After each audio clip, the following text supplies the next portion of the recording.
Olá, eu sou o Caio Hoffman, eu sou farmacêutico do NASF, o Núcleo de Apoio à Saúde da Família. Esse é o nosso segundo vídeo sobre desprescrição e nele nós vamos abordar a desprescrição de benzodiazepínicos e hipnóticos. Os objetivos para este segundo vídeo são apresentar as diretrizes do DePrescribing.org e o critério de Beers para ajudar os profissionais clínicos a tomarem decisões sobre quando e como diminuir e interromper com segurança o uso de benzodiazepínicos e outros hipnóticos. Qual é o racional para a interrupção desse tipo de medicação? Os hipnóticos são algo importante para a desprescrição devido às características que eles apresentam. Eles têm um grande potencial para danos entre seus eventos adversos, curto tempo de efeito terapêutico apresentado por esse tipo de medicação e a frequência com que elas são prescritas de maneira inadequada. Entre os danos associados aos hipnóticos, nós temos a dependência física, sonolência inadequada, problemas de equilíbrio que podem levar a quedas, que podem levar a fraturas, que nós sabemos que no paciente são bastante complicadas e perigosas, comprometimento cognitivo,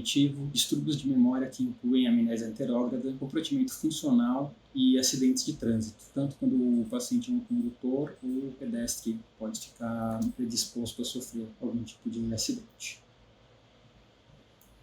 Sobre a duração do efeito terapêutico, o que acontece é que os hipnóticos perdem eficácia terapêutica bastante rapidamente. De 2 a 4 semanas já se observa a diminuição do efeito terapêutico e por essa razão eles não são indicados para utilização a longo prazo. Para além desse problema, é comum que exista a perda de eficácia terapêutica enquanto se tem a manutenção das reações adversas ao medicamento. Quando você faz um ajuste de dose para que ele volte a ter eficácia, você vai ter um aumento de eventos adversos enquanto o efeito terapêutico vai ficando cada vez mais fraco. E por razão também dessa característica dos hipnóticos, a gente tem por muitas vezes a prescrição inadequada desse tipo de medicação. E são muito receitados para uso contínuo, especialmente para insônia. Por conta dessa característica dele, de perda de eficácia terapêutica, ele não é recomendado nessa forma de utilização. Na realidade, existem poucas condições para as quais os hipnóticos e benzos são indicados para uso crônico. E a maior parte dos casos de prescrição de benzodiazepínicos e hipnóticos que nós temos está sendo feita de maneira inadequada. Nessa sessão, nós vamos apresentar os 2 protocolos citados, que são os protocolos de Beers e do DePrescribing.org.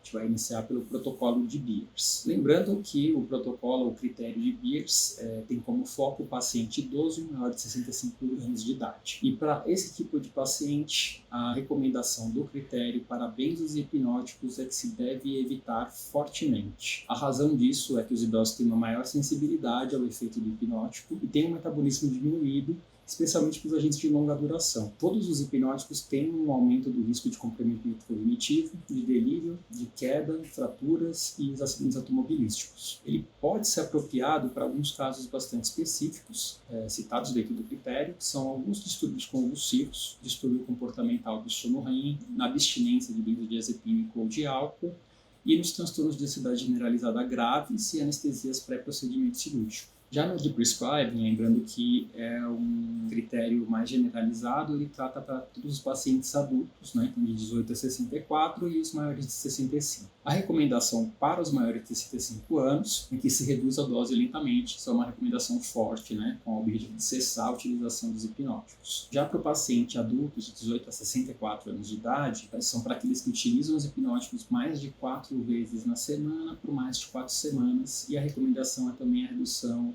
lenta dessa dose, embora para esse caso seja uma recomendação fraca, onde se tem a possibilidade também da cessação imediata. Aqui eu apresento para vocês o fluxograma traduzido, né, do DePrescribing.org. Ele pode estar um pouco difícil de ler, mas eu vou disponibilizar o arquivo na descrição do vídeo. Mas, basicamente, o que eu gostaria de apontar é que tem 2 caminhos principais nesse fluxograma. Em um caminho, ele vai para as condições para a qual o hipnótico tem uma indicação adequada, né? Então, os distúrbios de pernas inquietas, distúrbios de ansiedade e depressão não tratados, a abstinência alcoólica, a abstinência de benzodiazepínicos. Para pacientes com essas condições, a recomendação é que se continue a utilização do benzodiazepínico. Para as demais condições, para as quais esses hipnóticos e benzodiazepínicos não têm a indicação, ele vai ter 2 protocolos de desprescrição. A diferença é que um deles vai ser um protocolo do tipo de Dysmania, onde vai se reduzir lentamente a dose, e o outro seria a recomendação da cessação imediata da utilização do benzodiazepínico.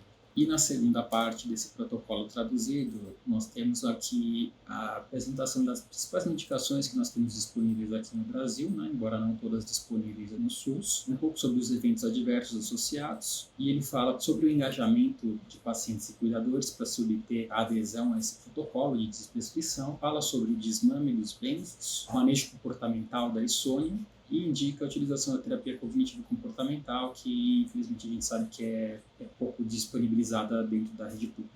Agora, nós vamos falar um pouco sobre as alternativas terapêuticas que nós podemos oferecer para os nossos pacientes no momento da desprescrição. Isso deve ser considerado principalmente para aqueles pacientes que apresentarem alguma resistência à ideia de parar a utilização crônica do benzodiazepina. Então, as alternativas terapêuticas que nós temos, eu dividi aqui em não medicamentosas e medicamentosas. Dentro das medicamentosas, aquelas que nós temos fora da rede do SUS, e dentro da rede do SUS, especificamente do SUS Campinas. Se você está em outra cidade, pode ser que sejam outras medicações que estejam disponíveis para você. Entre as alternativas não medicamentosas, nós temos a higiene do sono, que são indicações de como ter uma qualidade de sono mais adequada, que podem ser feitas por qualquer profissional de saúde. E nós temos a terapia cognitivo-comportamental, que aí nós precisamos de um psicólogo para realizar esse procedimento. E infelizmente a gente sabe que a oferta da TCC não é particularmente grande no SUS.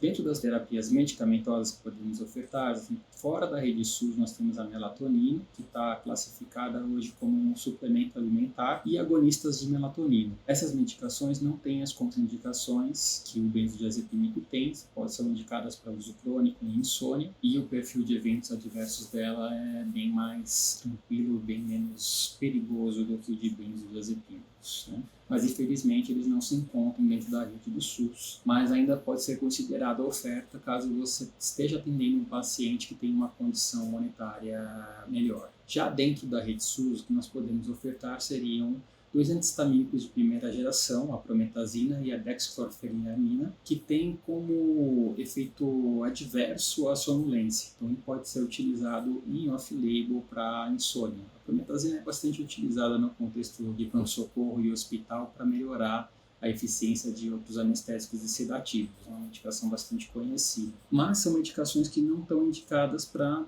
pacientes idosos com mais de 65 anos de idade, pelos mesmos problemas de causar sedação, de poder levar a quedas e problemas cognitivos. Então, se estiver cuidando de um paciente que seja adulto, menor de 65 anos de idade, ou que você considera que os danos possíveis dessa medicação histamínica são menores do que os danos possíveis de um benzodiazepínico, podem ser levados em consideração como oferta no momento da desprescrição do benzo e do hipnótico. Para as considerações finais desse vídeo, a gente gostaria de apontar que a maior parte dos pacientes em uso crônico de hipnóticos pode ser beneficiado pela desprescrição. Para você obter uma adesão melhor desses pacientes e dos seus cuidadores, é necessário que seja feita uma abordagem com muito cuidado, deixando claro que não se está deixando de tratar uma condição, que pelo contrário está tentando trazer um tratamento mais adequado da condição de saúde do paciente. O tratamento de primeira escolha para insônia é a TCC, a terapia cognitiva comportamental. No entanto, a gente sabe que ela é pouco ofertada na rede pública, então é complicado a gente conseguir esse tratamento. Entre as alternativas medicamentosas que a gente tem dentro da rede, seria a prometazina e a dextrorfeniramina, ambas indicações em off-label, que tem um perfil de reação adversa que é similar ao do benzodiazepínico e do hipnótico, e que também é contraindicada para os idosos. No entanto, elas não causam dependência e é bastante importante apontar que o uso crônico de benzodiazepínicos e hipnóticos para insônia crônica também é um uso off-label. Para além dessas medicações, nós temos ainda a opção da melatonina e dos seus agonistas, que são comprados, mas que têm uma indicação para insônia crônica e não são tão problemáticos para o paciente idoso. Agora, se você está tratando um paciente adulto, a prometazina e a dextrorfeniramina podem ser opções interessantes. Por fim, nós trazemos aqui a bibliografia utilizada na confecção desse vídeo. Todos esses documentos vão ser disponibilizados na descrição, caso você tenha a intenção de lê-los na íntegra.